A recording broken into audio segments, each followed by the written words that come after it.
하나님께 감사의 박수 드리겠습니다. 우리 옆에 분하고 인사하겠습니다. 예수님 믿으며 꿈 같은 일이 일어납니다. 나를 통해 한 영혼을 구원했습니다. 내 영혼아 내가 새벽을 깨우리로다. 유대인들의 속담에 아침에 늦게 일어나서 낮술을 한잔하고 저녁에 이런저런 쓸데없는 이야기를 하며 인생이 헛되이 보내기는 간단하다. 지금 제가 한 얘기가 별 말이 아니죠, 그죠? 이게 무슨 얘기를 하는 걸까요? 인생이 긴 것 같은데 그냥 그렇게 보내다 보면 인생은 어떻게 돼요? 너무 짧다는 거예요. 한없이 보낼 수 있는 게 인생이 아니라는 거예요. 우리는 어떤 미래를 꿈꾸고 있습니다. 여러분도 분명히 각자가 생각하는 꿈과 비전이 있을 줄로 믿습니다. 어떻게 하면 우리가 꿈꾸는 그런 인생을 만들어갈 수 있을까요? 오늘 하루의 삶을 보면, 시간을 사용하는 걸 보면 그분의 인생을 가늠해 볼 수가 있어요. 여러분, 좀 송구한 말씀이지만 오늘 우리의 인생 70이고 강건하면 80이고 요즘은 100세 시대다. 여러분 30년만 더 버티세요. 그러면 130세까지 살 수 있는 방법이 나온대. 의술이 발달하든지 그렇대요. 그래서 어떤 목사님이 30년만 더 살라고 하더라고. 그게 내 마음대로 돼야 말이지. 그죠? 그런데 이 100년을 살든 130년을 살든 중요한 것은 오늘 하루하루가 모여서 그 인생이 되는 거예요. 그러니까 130년을 다 우리가 볼 수는 없어도 하루를 어떻게 지내는가를 보면 전부는 아니지만 그 사람의 인생을 가늠해 볼 수가 있는 거예요. 예를 들면 여러분, 평소에 내가 불평하고 짜증스럽게 살아가는 사람이다. 그러면 저 사람의 인생은 앞으로도 저렇게 불평과 짜증과 원망 속에 살겠구나. 그럼 어떤 분이 그럴 수 있죠. 목사님 오늘 좀 기분이 안 좋아서 그런 거지 제가 내일도 다음도 그러라는 건 아니죠. 맞아요. 다를 수도 있어요. 그런데 습관이라는 건요 참 무섭더라고. 저를 보니까 이 습관은 툭툭툭 튀어나오더라고. 정말 내가 원치 않는 아주 좋은 그런 게 아니면 그냥 사람은 습관대로 살게 돼 있어요. 그래서 100% 맞다고는 못하지만 일리는 있다고 할 수가 있어요. 내가 어둠 가운데 원망불평하면 그 일생을 그렇게 보낼 확률이 높고, 내가 보내는 하루하루가 허무했다면 그 일생도 허무하게 후회하면서 보낼 확률이 높습니다. 그러나 반대로 범사에 감사하며 살았다면 그 사람은 일생을 감사 속에 살 확률이 높은 거예요. 아멘이 안 나오네요? 여러분, 그래서 우리의 삶의 태도가 중요한데, 우리가 여러분들이 지금 벌써 처음에 한 팀이 시작했는데 세 팀이 돼버렸어. 소문이 나서 밖에서도 한 명이 오셨어. 그래가지고 세 팀이 돼가지고 지금 3P 바인더, 독서 나비 이렇게 최종병기 복음 양육을 하고 있는데, 그 중에 여러분 제가 오늘 이 표를 준비 안 했습니다. 우리의 비밀이 누설되지 않도록 하기 위해서. 네. 거기 보면 맨 밑에 제일 중요한 게 태도가 나와 있어요. 거기 뭐라고 나와 있어요? Positive Mental Attitude. 긍정적인 정신을 가지고 있지 않으면 어떻게 돼요? 퍼포먼스, 프로페셔널, 성과와 열매들이 열리지 않는다는 거예요. 이건 여러분 기독교 이런 프로가 아니라 일반적인 대기업이나 대학이나 이런 데서 하는 거예요. 그들도 말하기를 어떻게 돼요? 긍정적인 생각이 받침이 돼야 이런 성과와 열매들이 맺히는 정말 프로페셔널한 그런 멋있는 삶을 살 수 있다라고 얘기를 하는 거예요. 그러니까 여러분, 당신의 말과 당신의 생각이 당신의 모습이라면, 저는 부인하고 싶은데 이번 주에도 굉장히 혼이 났어요. 저의 말과 태도 때문에. 그런데 나는 그것이 습관이 돼버리니까 어떨 때는 나쁘다는 것도 알지만 어떨 때는 나도 모르는 거야. 왜? 습관적으로 해버리니까. 그러고서 이렇게 하면은 반응을 보이면, 역반응을 보이면 그게 어쩔. 자기 혼자 해놓고도. 그래서 제가 영상을 녹화를 해야 돼. 녹음을 하든지. 그래서 우리의 말과 행동을 이렇게 보면요, 아마 여러분 스스로도 저 정도는 아니겠지만 굉장히 놀라실 수 있을 것 같아요. 잠언 23장 7절에 대저 그 마음의 생각은 어떠하며 그 위인도 그러한즉. 따라합시다. 생각이 결과를 낳습니다. 결국은 그 생각이 감사로 가득 차 있으면 어떤 열매가 맺힐까요? 감사의 열매가 맺힐 것이고 죄송합니다. 그 생각이 축복으로 가득 차 있으면 모든 일이 형통하게 될 줄로 믿습니다. 반대로 네거티브, 그 부정적인 거, 요즘 여러분 선거철에 우리가 항상 느끼는 거 있죠? 왜 저렇게 흠이 많고 문제가 많은지. 항상 하는 얘기지만 뭐 좋은 공약은 표에나만 써놓고 가서 연설하는 거 들어보면 전부 다 상대방 흠 잡고 말싸움하는 거. 저도 정치를 하면 잘할 것 같아요. 저도 말싸움하는 거 안 지거든요. 도대체 말싸움이지 이건 뭐 건질 게 별로 없어요. 근데 안타까운데 분명한 것은 여러분, 부정적인 생각이 가득 차 있으면 삶의 열매도 부정적일 수밖에 없겠죠. 그래서 성경은 마태복음 7장 20절에 이러므로 그들의 열매로 그들을 알리라. 우리는 부정하고 싶지만 우리의 열매를 보면 평가를 받는 거예요. 물론 열매가 다는 아닙니다. 변명을 하자는 저처럼 주님의 일을 하는데 세상적인 기준을 가지고 저 목사가 성공했냐 안 성공했냐 그렇게 얘기하면 어떻게 되겠어요? 세상적인 기준으로 보면 성공이 아닐 수도 있어요. 근데 하나님 나라의 기준으로 보면 성공일 수 있어요. 아멘을 안 해주시는 것이 다시 생각해 보겠습니다. 그러죠? 그런 차이는 분명히 있어요, 여러분. 그러니까 너무 주눅들지 마시고. 그러나 분명한 건 여러분, 하나님 앞에서 그 열매, 사람 앞에서 그 열매, 그걸 보면 그 사람을 알 수가 있어요. 그래서 그 사람의 하루는 그 사람의 일생입니다. 오늘 여러분의 이 하루는 여러분의 일생의 축소판이 된다는 것을 잊지 마시길 주님의 이름으로 축원합니다. 그래서 성경은 베드로후서 3장 8절에 같이 읽어볼까요? 시작. 사랑하는 자들아, 주께는 하루가 1000년 같고 1000년이 하루 같다는 이 한 가지를 잊지 말아라. 여러분 인생은 하루에 비유한다면 이런 거예요. 아침에 일어나서 막 일과를 치르다가 저녁이 되면 어떻게 될까요? 잠자리에 침대에 눕는 거예요. 밤이 되면 더 이상 일을 못하니까 불을 끄고 마감을 하는 거예요. 전문 용어는 뭐라고 그러는지 아세요? 시마이 한다고 그래. 일본말 같아요. 그죠? 옛날에 그런 말 많이 들은 것 같아요. 그때는 이제 다 접는 거예요. 끝나는 거예요. 더 이상 일할 수가 없어. 이렇게 하루에 비유한다면 인생도 이와 같은데 마지막에 잠자리에 드는 순간에 더 이상 우리는 할 수 있는 게 없어요. 낮에 해가 떠 있을 동안에 여러분이 살아있을 동안에 하나님이 기회 주셨을 때만 일할 수 있는 거예요. 그래서 성경에도 예수님은 마지막으로 십자가에서 돌아가실 때 하신 말씀을 7마디를 가상 7원이라고 그러잖아요. 그 중에 누가복음 23장 46절에 아버지여 내 영혼을 아버지 손에 부탁하니라 하시고 자니라 이렇게 돼 있어요. 우리 인생이 이와 같다는 거예요. 아침에 의욕적으로 일어나서 하루를 열심히 살아보다가 때가 되면 주님이 부르실 때가 되면 자는 것처럼 가는 거예요.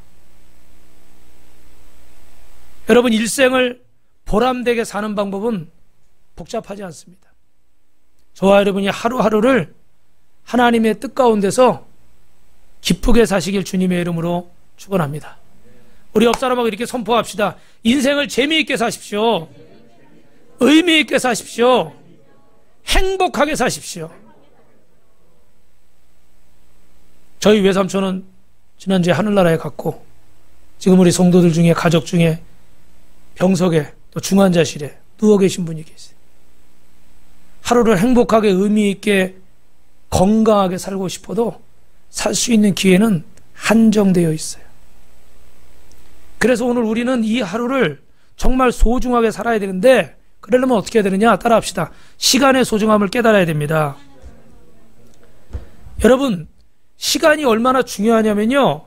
여기 우리 그 3P 바인더 하는데 주 교재가 되는 게 바인더의 힘이라는 책이거든요. 강규영 씨가 쓴 책이에요. 이 바인더의 힘이라는 책에 보면 하루에 우리는 매일 통장에 84,600원씩 입금이 되는 거예요. 그건 뭘까요? 초를 말하는 거야. 하루 24시간이 86,400초. 제가 막 자꾸 말이 바뀌죠? 끝나고 집에 가서 또 핍박을 받을 거예요. 아빠는 그것도 하나 기억을 못하고. 86,400원이 매일 입금이 되는 거야. 근데 중요한 건 누구나 똑같이 많이 배운 사람이든 나이 든 사람, 적게 배운 사람이든 젊은 사람이든 상관없이 86,400원이 정확히 여러분 통장에 입금이 돼요. 그런데 중요한 건 저녁에 0시가 땡 하면 어떻게 될까요? 싹 빠져나가요. 잔액이 있든 없든 무조건 빠져나가는 거야. 그러니까 그걸 열심히 잘 사용한 사람은 그만큼 효과를 내는 거고 퍼포먼스가 열매가 있는 거고 성과가 있는 거고, 그걸 그냥 흘려보낸 사람은 어떻게 돼요? 매일 86,400원씩 잃어버리고 있는 거예요. 아멘? 이건 아멘 하셔도 돼요. 이렇게 제가 돈으로 이 시간을 얘기를 하니까 눈이 커지더라고. 눈이 커지더라고. 야, 86,400원씩 매일 내가 가만히 있는데 입금을 해주는 거야. 이걸 잘 활용해야 되는데 잘 활용을 못하는 사람들이 참 많이 있어요. 왜요? 시간을 허무하게 보내는 거예요. 그래서 여러분이 우리가 3P 바인더를 공부해보면도 그렇지만 시간 관리의 핵심은 뭐냐면 따라합니다. 시간을 기록하십시오. 왜냐하면 그냥 우리가 바쁘게 살아요. 되는 대로 살아요. 급한 대로 살아요. 굉장히 열심히 사는 것 같아. 근데 이번 주에 바인더 하신 분 중에 그런 고백을 하는데, 처음으로 위클리 주간 계획을 세워서 이렇게 하는데 뭐 이런 시간 저런 시간 막 적었어요. 근데 하는 고백이 뭐냐면, 목사님 저는 제가 굉장히 바쁘게 살고 열심히 사는 줄 알았어요. 근데 이렇게 보니까 내가 이렇게 믿음 생활하고 하나님 잘 믿고 그러는 줄 알았는데 주님을 위해 쓰는 시간은 얼마 안 되더라고요. 극히 적더라고요. 근데 내가 부끄러웠대, 하나님 앞에서. 나는 주님 나름 열심히 신앙생활 잘한다 생각해서 봉사도 하고, 그런데 정작 내가 주를 위해 쓰는 시간은 얼마 없더라는 거예요. 어떻게 알았어요? 시간을 기록하니까. 그냥 흘려보냈으면 30, 40, 50, 60 살아도 모르는 거야. 그냥 난 바쁘게 살고 난 그냥 열심히 사는 줄 아는 거야. 그게 단 줄 알고 살아요. 여러분, 학교 다니는 학생들이 본인이 바쁘게 산다고 생각할까요? 대충 산다고 생각할까요? 바쁘게 살죠. 일찍 등교해가지고 1교시, 2교시, 3교시, 점심시간 5교시, 6교시 엄청 바쁘게 살아요. 근데 우선순위가 뭐냐고 그러면 대답을 못해요. 왜요? 그냥 시킨 대로 정해진 대로 그냥 사는 거야. 그냥 대학 가야 된다고 그러니까 그냥 사는 거야. 그 시간 속에서 왜 내가 국어를 열심히 공부할지, 왜 내가 영어를 열심히 공부할지, 나는 왜 미술에 대해서 관심이 많은지 나름의 어떻게 돼요? 계획을 세우고 그 시간을 자기가 계획해서 똑같은 학생이라도 똑같은 수업 시간이라도 똑같은 86,400원이 입금돼도 의미 있게 사용하는 사람이 있고 그냥 흘려보내는 사람이 있는 거예요. 우리는 지금도 반갑대요. 우리는 지금도 절로 가라 빨리. 지금도 우리에게 주어진 이 시간을 보내고 있어요. 그죠? 근데 정말 나중에 후회가 안 남게 주님 앞에 부끄럽지 않게 멋있게 의미 있게 사는 사람이 있을 수 있고, 흘려보내고서 나중에 어떻게 돼요? 그때 그럴 걸 후회하는 사람이 생길 수밖에 없을 거예요. 그래서 여러분, 나중에 여러분들이 공부하게 되면 정확히 가르쳐 주겠지만 따라합시다. 시간을 기록합시다. 그래야 내 인생의 목적이 뭔지, 내가 왜 사는지, 뭘 먼저 해야 될지, 아까도 나왔죠. 에릭 리들의 우선순위가 분명해야 되는 거예요. 이게 우선순위가 여러분 정해져 있는 것 같지만 정해져 있지 않아요.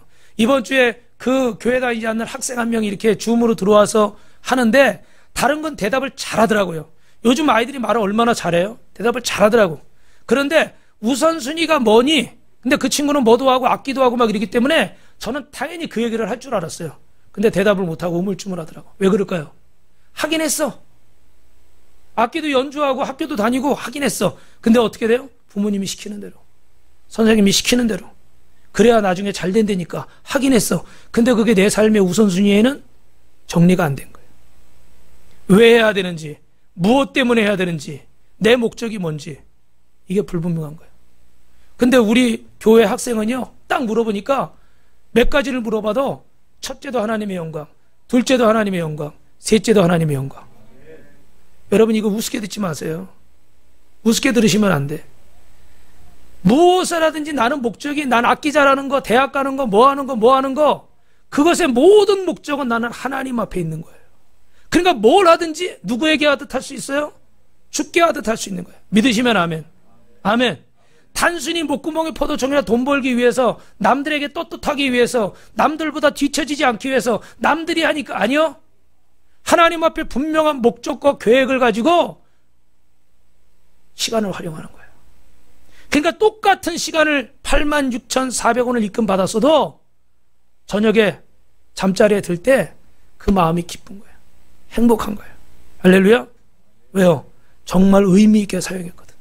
왜 나에게 이 시간이 주어졌고, 나는 이 시간을 어디에 사용해야 되고, 이 물질을 어디에 써야 되는지를 알고, 내 재능을 무엇을 위해 헌신해야 되는지를 알기 때문에 그 인생은 언제 하루를 마감하더라도, 언제 마지막을 맞이하더라도 후회가 없는 거예요.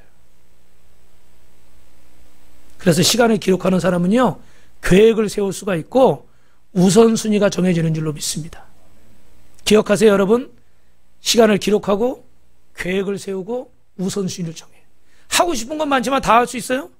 다 할 수 없죠. 그러니까 어떤 것들은 포기해야 돼. 근데 뭘 포기할 거냐는 거예요. 하나님 앞에 우선순위가 정해진 사람들은 그 시간이 더 의미 있고 알찬 거예요. 오늘 이거 강연하는 시간은 아니니까 여러분한테 궁금증만 드리고 마치겠습니다. 왜 이렇게 우리가 시간을 관리하며 살아야 될까요? 인생은 한 번뿐이고 인생은 시간으로 구성되어 있어요. 하나님을 안 믿는 사람들은 세상이 전부예요. 그냥 이 땅에서만 잘 살고 그러면 끝이에요. 보여지는 게 다예요. 그러나 저와 여러분은 어떻습니까? 언젠가 하나님 앞에 서야 돼요. 그때 우리는 이 땅의 기준으로 평가받는 게 아니라 얼마만큼 좋은 집에 살았는지, 어떤 대학을 나왔고 어떤 학위를 가졌는지, 통장에 적금이 얼마나 많은지, 자식들을 어떤 좋은 대학에 보냈는지, 주님이 그걸 가지고 우리를 평가하시는 게 아니에요. 우리는 얼마나 하나님이 주신 인생을 하나님 앞에 값어치 있게 의미 있게 살았는가. 할렐루야. 그래서 저도 이렇게 막 5학년이 넘어가고 막 6학년에 가고 이러니까 마음이 막 쫓기더라고.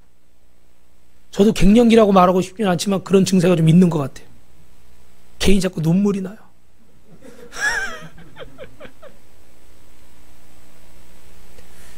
자꾸 이렇게 사람들이 비교가 되잖아요. 그죠?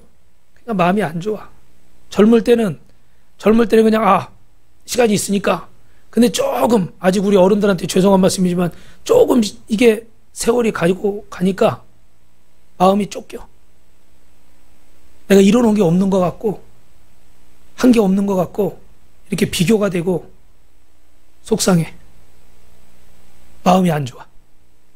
근데 하나님을 생각하니까 하나님 앞에 내가 열심히 살았어. 열심히 살았다고 하기에만은 부족한 점이 있어요. 그러나 그래도 내가 포기하고 싶은 순간에 다른 생각이 수없이 들어올 때, 다른 유혹들이 수없이 올 때 다 거부하고 하나님의 은혜로 사명을 지켰으니까. 오늘 만약에 내가 저녁에 누워서 못 일어나게 된다고 해도 하나님 앞에 설 수가 있어요. 할렐루야. 제가 울어도 너무 놀라지 마세요. 갱년기인 줄 아세요. 하나님 앞에 우리는 평가를 받아야 되잖아요. 그런데 너무 예수 믿으면서도 세상 평가에 매여 있으니까 행복하지 않고 신앙생활이 올바로 되지를 않는 거예요. 왜? 기준이 전부 다 사람의 평가에 가 있잖아. 여러분이 가지고 있는 세상의 생각의 기준의 평가에만 가 있으니까 예수님을 바로 믿을 수가 없는 거예요. 중요한 우선순위가 다 뒤섞여 있는 거예요. 그래서 시간을 쫙 차보니까 그렇게 열심히 바쁘게 산 것 같은데 주님 앞에 들은 시간은 얼마 안 되는 거예요.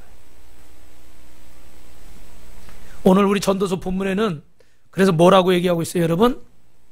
전도서 12장 1절 2절 같이 읽어봅시다. 너는 청년의 때에 너의 창조주를 기억하라. 곧 공고한 날을 이르기 전에 나는 아무 낚시 없다고 할 해들이 가깝기 전에, 해와 빛과 달과 별들이 어둡기 전에, 비 뒤에 구름이 다시 일어나기 전에 그리하라. 왜 청년의 때, 왜 이 시간이 있을 때 여호와를 기억해야 될까요? 그때 여러분 따라합시다. 믿음의 스토리와 간증을 만드십시오. 오늘 여러분 전도서는 누가 썼죠? 솔로몬이 썼죠. 솔로몬의 아버지는 누구예요? 다윗, 데이비드 왕. 그죠? 킹 데이비드. 다윗 왕은요, 하나님과의 스토리가 많은 사람이에요. 그런데 어느덧 다윗이 나이가 들었어요. 그래서 나이가 들으니까 자신의 모습이 어때? 우리 시편 71편 9절 한번 읽어봅시다. 시작. 늙을 때에 나를 버리지 마시며 내 힘에 쇠약할 때에 나를 떠나지 마소서. 지금 무슨 말씀하는 거예요? 다윗이 나이가 들어서 보니까 늙어보니까 금줄이 풀어지고 은줄이 풀어진다고 그러죠. 그죠? 막 그냥 손발이 다 힘이 풀리고 허리가 풀어지고 자신을 돌아보니까 정말 별 볼 일 없는 거예요. 그래서 늙을 때 나를 버리지 마시고 내 힘이 쇠약할 때 나를 버리지 마십시오. 여러분 저를 보세요. 다윗 왕이 젊었을 때 모습을 생각하면 지금 이런 말은 가당치도 않은 말이죠. 어떻게 이 다윗을 버린단 말입니까? 불세출의 영웅이고 통일왕국을 이룩한 위대한 왕이고 모든 사람에게 존경받는 믿음의 용사고 전쟁에 나가면 백전백승을 하고 특히 성경에는 내 마음에 합한 자다. 할렐루야. 여러분 성경에 하나님의 마음에 합한 자라고 말한 사람이 없어요. 아브라함에게 믿음의 조상이고 복의 근원이라고 하셨는데 다윗에게는 내 마음에 합한 자라. 하나님 마음에 너무너무 들든 사람이야. 이런 사람은 언제 우리가 볼 수 있지 몰라요. 수많은 문무백관들이 그 앞에서 머리를 숙이고 다윗에게 잘 보이려고 줄을 쫙 섰어요. 그런데 그런 다윗이 나이가 들고 금줄이 풀어지고 은줄이 풀어지고 나이가 드니까 늙으니까 눈이 침침해지고 기력이 쇠해지고 사람들이 그를 무시하기 시작해요. 신하들도 다윗을 쳐다보는 게 아니라 다윗 후계자가 누구지? 솔로몬에게 줄을 서야 되나? 뭐 그 아들이 아도니아에게 줄을 서야 되나? 뭐 이 왕자들을 쳐다보고 있는 거예요. 자식도 마찬가지예요. 그렇게 사랑으로 키웠는데 자식들마저 쓸모없는 늙은이 취급하면서 왕권만 빨리 내놓으라고, 유산 빨리 내놓으라고 재촉하는 거예요. 완전히 무기력해요. 외로워요. 고독해요. 상실감이 밀려오는 거예요. 그래서 어쩔 줄을 모릅니다. 여러분 이게 늙어가는 거예요. 그러면 여러분 다윗만 늙어갈까요? 저와 여러분도 늙어가고 있어요. 우리 부모님도 늙어가고 있어요. 그러면 이런 세월을 늙어가는 사람이 무엇을 해야 될까요? 따라합시다. 하나님을 바라보며 관계를 확인합시다. 오늘 첫 번째 주제는 하나님을 바라보며 관계를 확인하라. 다윗이 늙어가면서 무기력해지고 외롭고 고독하고 상실감 때문에 뭘 해야 될지 모르겠어요. 그런데 다윗은 뭘 합니까? 하나님을 의지하며 자신과 하나님과의 관계를 확인하는 거예요. 그래서 과거를 예상하는데 오늘 시편 71편 5절 6절 봅시다. 시작. 주 여호와여, 주는 나의 소망이시고 내가 어릴 때부터 신뢰하니 신뢰라. 나의 어머니의 배에서부터 주께서 나를 택하셨사오니 나는 항상 주를. 다윗 왕은 찬란했던 시절을 회상하지 않습니다. 왕으로서 잘 나갔던 때를 회상하지 않는 거예요. 왜? 그런 것들은 허무하고 일장춘명의 꿈처럼 사라져버리는 것들 때문이에요. 근데 무엇을 다윗은 회상하고 있습니까? 어릴 때부터 지금까지 하나님과 나와의 추억들, 관계를 회상하는 거예요. 여러분 다른 것은 다 변해도 하나님과 저와 여러분은 변하지 않는 줄로 믿습니다. 그 관계는 깨지지 않는 줄로 믿습니다. 나는 어릴 때 목정이었지, 늑대가 달려와서 내 양떼를 해치려고 할 때 하나님의 이름을 부르며 늑대를 내쫓았고 나는 그때 너무나 감사했어. 그때 노래를 불렀고 골리앗을 쳐서 무너뜨렸고 사울왕을 피해서 광야로 도망다녔지만 그 수많은 순간들을 하나님이 나와 함께 해주셔서 나를 지켜주셨고 결국은 이스라엘을 통일시키는 왕으로 나를 세워주셨지. 할렐루야. 모든 것이 하나님의 은혜. 모든 것이 은혜. 그 찬양 불러야 되나? 어느 것 하나 그냥 된 게 없는 거예요. 여러분 이번 주에 새벽 설교를 하다 보니까 예전에 죄송한데 삼풍백화점 무너졌을 때 간증들을 제가 오랜만에 봤어요.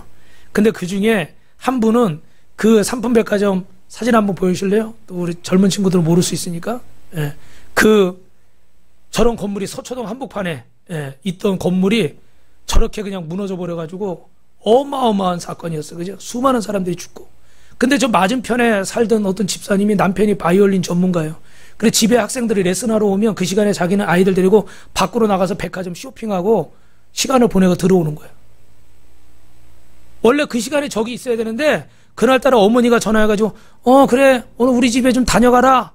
그래서 애들 데리고 백화점에 안 가고 어머니 집에 갔는데 그때 저게 무너졌어요. 우리 돌아가신 분은 죄송하지만 하나님 은혜로 살았어요. 어떤 여직원은 종로교회를 다니고 있었는데 저게 직원이었어요. 근데 갑자기 가슴이 답답하고 자꾸 나가고 싶으대. 직원이 밖에 나가면 돼, 안 돼? 그 지켜야 되잖아요. 근데 그냥 나가고 싶어서 나왔대. 근데 나오는데 건물이 무너져가지고 뛰어나고다가 손만 좀 다치고 멀쩡히 살았대요. 그리고 어떤 장로님은 저기서 모임을 자주 했대. 그래서 저희 가서 식사를 하고 그랬는데 그날도 딱 모임하러 갔는데 에어컨이 고장났더래. 그래서 에이 더워 다른 데 가자 그러고 나왔는데 건물이 무너지더래. 그때 여러 얘기 많이 나왔잖아요. 그죠? 이분들이 하나같이 다 고백하는 게 하나님이 나를 지켜주셨습니다. 할렐루야.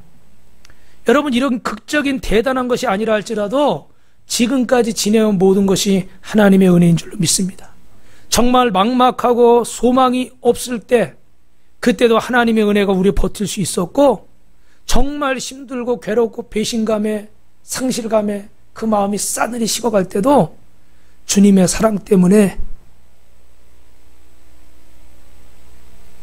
버틴 줄 믿습니다. 이 갱년기를 자꾸 절제를 해야 되겠어. 설교를 못하겠어. 주님 사랑이 아니었으면 주님이 붙잡아 주지 않았으면 진짜 견디기 어려웠죠. 그 생각이 나네요. 작년인가 재작년에 코로나로 우리 다 힘들었잖아요. 그죠? 근데 새벽 예배 딱 드리고 이렇게 기도하려고 딱 앉았는데 앞에 앉았는데 갑자기 주님이 갑자기 치고 들어오실 때가 있어요.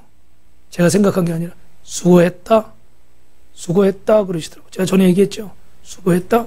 그래서 이게 내 생각인가 주님 음성인가 잘 모르겠는데 하여튼 마음속에 수고했다. 그래서 제가 뭘요?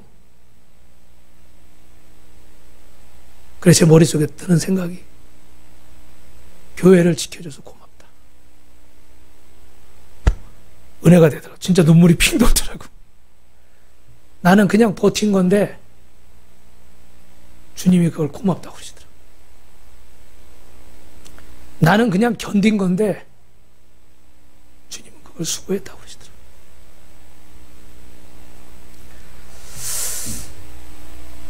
나는 그냥 있었던 건데 주님은 나를 보고 계셨더라고요. 할렐루야. 주님이 그 사랑으로 붙들어 주지 않았으면 우리가 여기 없을 수도 있어요.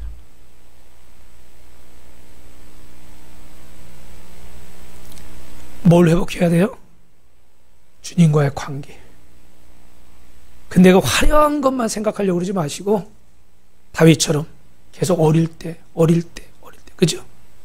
내가 그렇게 연약하고 어릴 그때 주님이 나를 붙잡아 주셨던 그 은혜를 기억하시면 여러분 인생을 의미 있게 살 줄로 믿습니다. 할렐루야. 할렐루야. 그래서 여러분 정말 우리에게 주님 앞에 이렇게 아름답게 설 날이 있는데 중요한 것은 두 번째는 따라하겠습니다. 왜 제 눈에 지금 현실을 담담하게 수용하십시오. 뭐라고요? 지금 현실을 담담하게 수용하십시오. 우리 7절 시편 71편 7절 읽어봅시다. 시작. 나는 무리에게서 이상한 징조같이 되어 싸우나 주는 나의 견고한 피난처시오니. 간단하게 말씀드리면 사람이 늙으니까 초라해져요.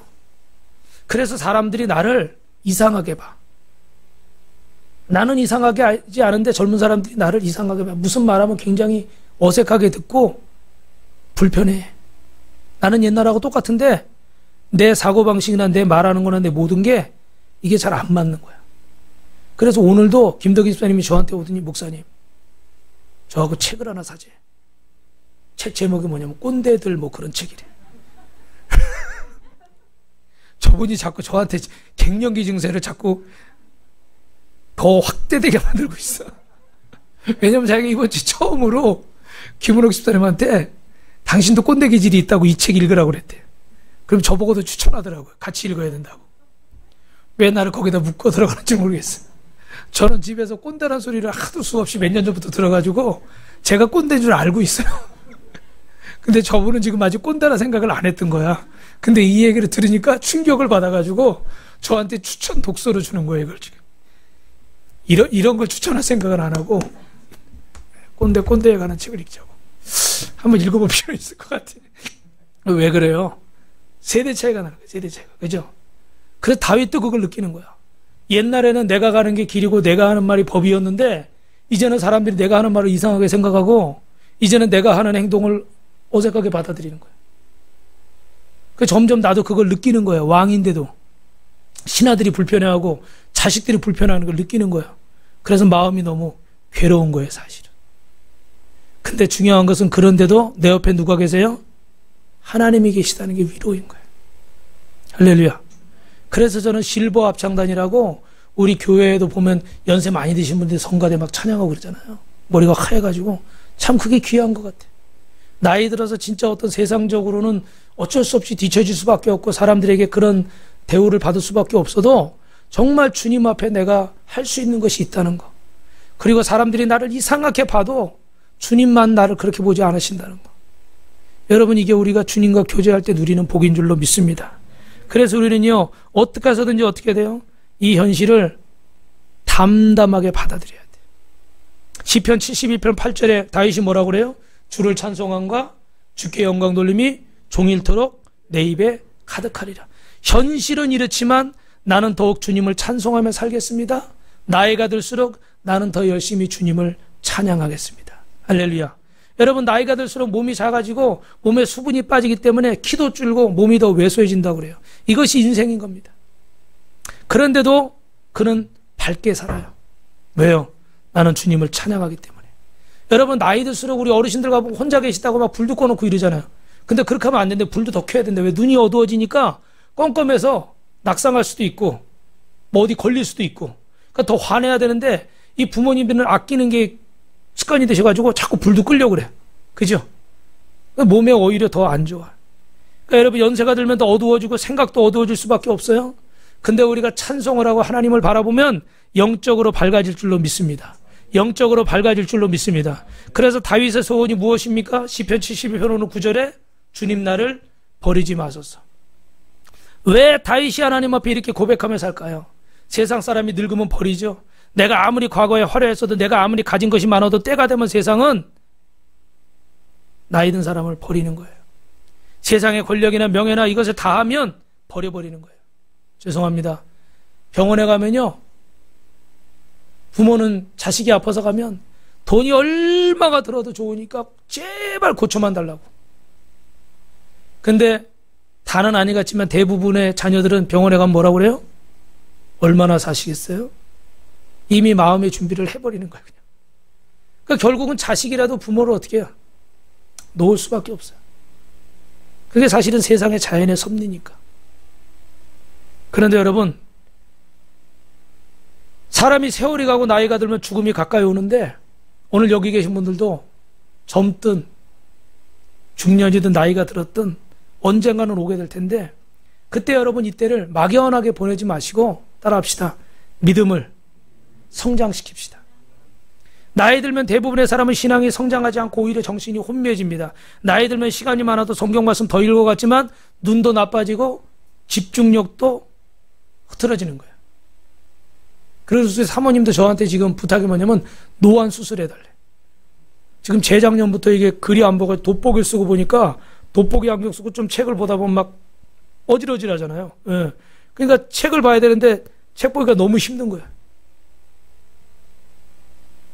그러니까 점점 이제 이렇게 돼버리는 거예요. 그죠? 그러니까 나이 들면 시간 많으니까 성경 보겠지? 아니에요. 지금 안 보시면 여러분 나중에 더 못해요. 나이 들면 기도 생활 많이 하겠지? 기도도 뭐가 있어야 해요? 에너지가, 힘이 있어야 기도도 하는 거예요. 근데 나이 들면 가만히 앉아 있어도 허리가 막 구부러지는데 뭐 몇 시간씩 앉아서 뭐 이렇게 기도할 수 있을 것 같아요? 그것도 쉬운 일은 아니에요. 그러므로 나이가 들어서 지금보다 내 모습이 더 좋아지고 내가 분명히 더 어떻게 하나님과 가까워질 거다? 그건 우리의 착각이에요. 죄송하지만 여러분, 따라합시다. 도전하시기 바랍니다. 지금 도전하지 않으면 나중에 내가 나이가 더 들어서 시간이 많을 때 하겠다. 그건 여러분 지킬 수가 없어요. 지금 드린 증세들이 일어나기 때문에 지금 시작하지 않으면 나중에 못해요. 나중에 못해요. 지난주에 말씀드린 것처럼 장례식도 치르고 또 병원 신방도 2군데 3군데 다녀오면서 아프신 분들 보면서 기회가 우리에게 항상 있는 건 아니구나. 우리가 나이가 더 들면 5년 10년 후에 내 신앙이 더 깊어질 것이라고 하는 것은 우리의 착각입니다. 오늘 이 순간에 내가 주님을 부지런히 찾기로 목마른 사슴처럼 하나님을 갈망하기로 결심하지 않으면 죄송해요, 여러분의 믿음은 더 이상 성장할 수가 없어요. 그래서 마지막으로 도전합니다. 따라합시다. 더 늦기 전에 믿음의 간증을 만들어 갑시다. 할렐루야. 하나님과 함께하는 믿음의 스토리, 믿음의 간증들을 만들어 가시길 주님의 이름으로 축원합니다. 언제 만들어 가야 됩니까? Now, 지금, 이 순간에. 할렐루야. 그래서 고린도후서 6장 2절 우리 같이 읽어봅시다. 시작. 보라, 지금은 은혜 받을 만한 때요, 보라, 지금은 구원의 날이로다. 하루라도 젊을 때, 하루라도 힘이 있을 때, 하루라도 정신이 멀쩡할 때, 여러분 인생의 가장 젊은 날은 언제입니까? 오늘 이 순간이죠. 그죠? 또 내일 가면 또 그만큼 또 죄송해요, 또 늙는 거예요. 우리 젊은 학생들한테 이런 말하기 미안하지만 또 그만큼 어떻게 해요? 노화되는 거예요. 절대로 저절로 만들어지는 게 아니라는 거예요. 내가 하나님과 그 스토리를 만들어 가려고 몸부림쳐야 되는 거예요. 우리가 하나님 앞에서 변화되기 가장 좋은 순간은 지금 이 순간인 줄로 믿습니다. 바로 지금. 여러분 기억하세요? 오늘 제목이 기억하라예요. 바로 지금이 그때라는 걸 기억하세요. 바로 오늘이 기회라는 걸 붙잡으세요. 오늘 하나님을 굳게 붙잡으시길 주님의 이름으로 축원합니다. 나이 들면 믿음이 더 떨어지고 육체도 약해지고 결심도 약해지고 내가 진심으로 봉사하지 않으면, 전심으로 섬기지 않으면 늙어서 봉사한다고 해도 다 헛될 수밖에 없어요. 늙어서 봉사할 수 있는 것 같습니까? 마음이 원이라되 몸이 말을 듣질 않아요. 그래서 오늘 전도서 12장에 한 말이 뭐예요? 너는 반드시 기억해라. 젊은 날의 여호와를 기억해라. 늙어서 아무 낚시 없다고 할 때가 가깝기 전에 너는 지금 너의 창조자를 기억하고 하나님과 다윗처럼 믿음의 간증거리들을 만들어 가라. 할렐루야. 할렐루야. 우리 사모님은 이렇게 우간다 2019년에 여름에 갔다 왔을 때 그 목사님 사모님들이 서로 간증을 나누잖아요. 그랬더니 했던 말이, 그 성전을 탁 우리 교회 이름으로 이렇게 짓고 나니까 저는 오늘 죽어도 여한이 없어요. 제가 깜짝 놀랐어요. 죽는다고 그래가지고. 저렇게까지 말할 필요가 있나? 저분이 좀 무서워요. 갱년기가 일찍 와가지고 그런 것 같아요. 무슨 말하면 막 무서운 말만 해. 근데 그 얘기 속에 뭐가 있는 거예요? 하나님 앞에 내가 죄송하지만 자랑할 만한, 얘기할 만한 추억거리가 하나 생긴 거예요. 아시는 분은 아시지만 그 얼마 안 되는 금액이지만 그 성전 세우는데 그걸 위해서 한 2년 동안 얼마나 연단이 많았는지 몰라요. 하나님이 얼마나 눈물을 뽑게 하셨는지 몰라요. 그러고서 다 24시간을 날아가서 그 성전을 세우고 오는데, 여러분 몇 번 얘기했지만 코로나 기간 동안에 정말 저 추억이 아니었으면 우리가 힘들었을 거예요, 마음이. 근데 저걸 바라보면서 우리가 하나님 앞에 할 수 있는 최선이라고 말하기 또 부끄럽지만, 선이자매? 최선이라는 이름은 어디나 잊어먹진 않겠어. 선이자매 결혼식이 6월 11일이면 여러분, 시간을 꼭 비워두시고, 그 최선을 다했다는 것이 얼마나 위로가 되는지. 1만 개가 넘는 교회가 문을 닫았다고 그러는데 우리도 그렇게 될 수 있었거든요. 여러분이 부담을 느끼시겠지만 여러분 믿음이 그 정도 된 줄 알고 한마디 하면, 저는 사례비 못 가져간 지 벌써 몇 년이 됐어요. 그냥 내고 기본만 하게 하시니까 버티는 거예요. 그런 거 생각도 안 해요. 왜냐면 이번 주에 누가 물어보더라고. 그래서 제가 웃으면서 얘기했지. 오래됐다고. 그런 거 생각하면 못해요. 하나님이 책임지신다 생각하니까 하는 거지. 근데 그런 상황 속에 하나님과 추억이 있고, 부족하지만 우리가 하나님 앞에 부끄럽지만 한 일이 있기 때문에 담대하게 얘기할 수 있는 거예요. 그래서 여러분, 어떤 분이 이런 얘기를 해요. 목사님, 제 아버지는 젊었을 때 그래도 신앙생활 한다고 하셨는데 마지막 모습이 정말 안 좋았습니다. 교회도 안 가시고. 우리 아버지 구원 받았을까요? 여러분 어때요? 구원 받았을까 안 받았을까? 대답 못 하시는 거. 틀려도 따라합시다. 옆 사람하고. 틀려도 지옥 안 갑니다. 거짓말하면 지옥 갑니다. 요한계시록 21장 8절에 거짓말하는 자는 불과 타는 못에 들어간다고 돼 있어요. 틀려도 지옥 안 가요. 여러분, 이 아버님이 천국 갔을까요? 지옥 갔을까요? 틀려도 지옥 안 간다니까 또 이 얘기를 안 믿네. 여러분, 한순간으로 보시는 게 아니죠. 그죠? 일평생을 보시는 거예요. 그러니까 노년에 그분이 부족했을지 모르지만 저는 이분이 천국 갔으리라 믿습니다. 하나님을 믿고 믿음으로 고백했기 때문에 여러분도 마찬가지예요. 어떤 한순간도 중요할 수 있겠지만 여러분이 여러분의 삶의 전체를 통해서 하나님이 보시고 여러분을 평가하실 줄로 믿습니다. 그러나 중요한 것은 그날은 언제 올지 모른다는 거예요. 그래서 오늘은 몸부림치지 않으면 나중은 더 초라해질 수 있는 거예요. 그래서 하나님과의 추억을 만들기 위해서 이대로 살다가 끝날 수 있기 때문에 여러분 추억을 만드시길 주님의 이름으로 축원합니다. 여러분 유명한 극작가 조지 버나드 쇼라는 분이 있어요. 이분은 여러분 대단한 분이에요. 사진이 안 나오네요. 조지 버나드 쇼라는 분은요, 그 노벨 문학상까지 받은 분이에요. 이분 정말 열심히 산 분이에요. 그런데 죽을 때 그 묘비에다 뭐라고 쓴지 아세요? 저기 글씨가 적은데 우물쭈물 하다가 나 이렇게 될 줄 알았어. 묘비명이 우물쭈물 하다가 나 이렇게 될 줄 알았어요. 그냥 하나님 앞에서 정말 열심히 그렇게 노벨 문학상까지 땄으면 대단한 분이죠. 그죠? 그런데도 우물쭈물 하다가 이렇게 될 줄 알았어. 결국 인생은 그렇다는 거예요. 너무 많은 분들이 후회를 하고 가는 거예요. 여러분 착각하는 게 있어요. 저도 제가 옛날에 20대 30대 때 사진 보여주면은 우리 아이들이 안 믿어요. 진짜 제가 얼굴도 하얗고요. 정말요. 결혼정보회사에서 저한테 연락 왔어요.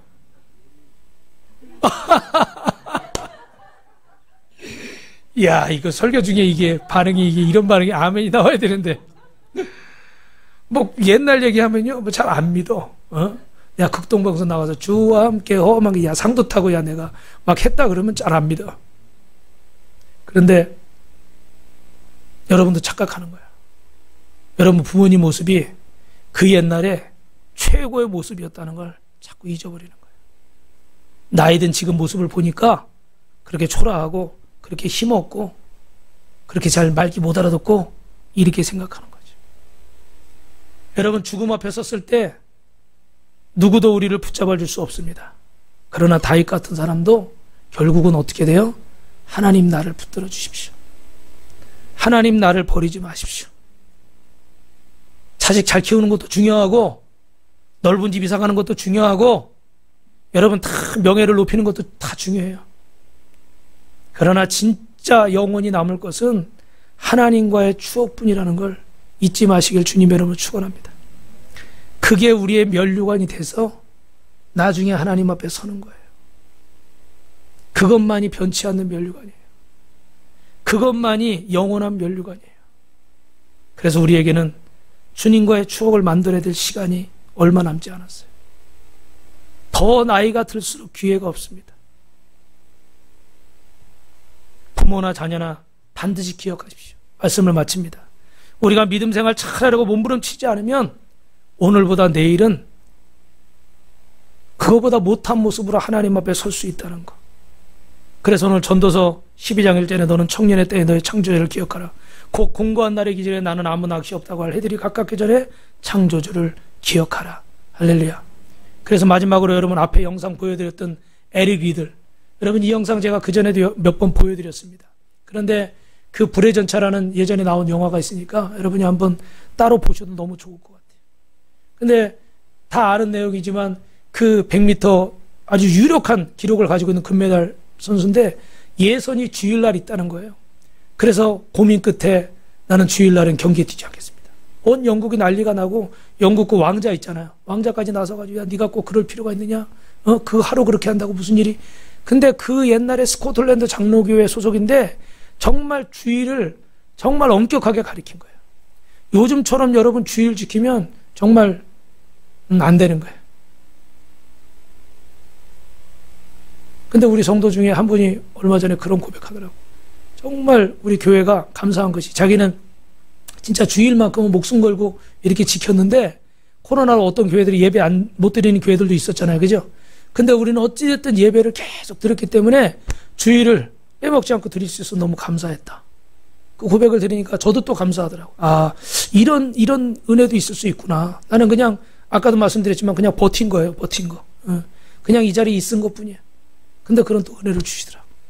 근데 이분이 그렇게 목숨 걸고 했는데 400m 우여곡절 때 나가서 여러분 100m 단거리 선수가 400을 뛰는 건요 마라톤 뛰는 것 같아요.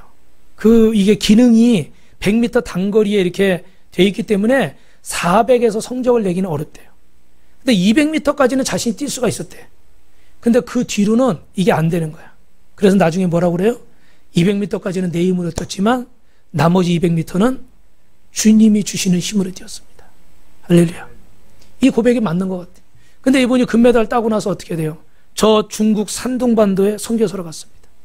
그래서 그곳에서 자신의 평생을 헌신하는데 2차 대전이 터졌어요. 그래가지고 일본 수용소에 갇혀가지고 포로로 핍박을 받으면서 사는데 거기 있는 아이들에게 자기 옷을 벗어주고 자기 모포를 갖다 두는 거예요. 그래서 예수님의 사랑을 실천하고 하늘의 미라로 썩어져서 주님의 부르심을 받았어요. 그 수용소 안에서 사랑하는 사모님도 더 만나지 못하고 두 딸도 나중에 둘째는 태어난 걸 보지도 못하고 태어났다는 소식만 듣고 얼굴도 못 보고 주님의 부르심을 받았어요. 근데 여러분, 이 에릭리들이 어떻게 이렇게 정말 저런 대단한 사람이 이렇게 하나님 앞에 헌신하는 삶을 살 수 있었을까? 그는 매일 새벽 6시에 일어났답니다. 그래서 호롱불을 켜놓고 그 에릭리들 책에 보면요, 호롱불을 켜놓고 성경 말씀을 읽었대요. 전기불도 없을 때. 그러니까 매일매일 첫 시간을 누구에게 드린 거예요? 주님께 드린 거예요. 그 호롱불 켜놓고 하나님 말씀 보는, 성경 보는 그 순간에 주님과 교제하고 주님과 추억을 만들어간 거예요. 그것이 그를 금메달리스트로 만들었고, 그것이 그를 선교사로 만들었고, 그것이 그를 수용소에 갇혀 죽어가면서도 끝까지 하나님의 미랄로 썩어서 하나님의 영광을 나타내는 정말 아름다운 인생, 의미 있는 인생을 만들 줄로 믿습니다. 사랑하는 성도 여러분, 우리의 삶이 얼마 남았는지 모르지만 하나님과의 추억을 만드십시오. 간증거리들을 만드십시오.